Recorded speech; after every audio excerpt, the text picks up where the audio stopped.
Hello, সবাই কেমন আছো? আশা করি সবাই খুব ভালো আছো। তো গরম কেমন অবশ্যই জানিও।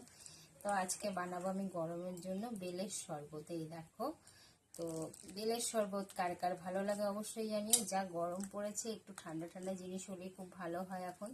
তো সেই কারণে বানাবো বেলের শরবত। কিন্তু বেলের শরবত খেতে টেস্ট, কিন্তু বানাতে গেলে খুব সমস্যা। তবে সেই সমস্যাটাকে আমি সহজ পদ্ধতিতে কি করে করি সেটাই তোমাদের আজকে বলছি।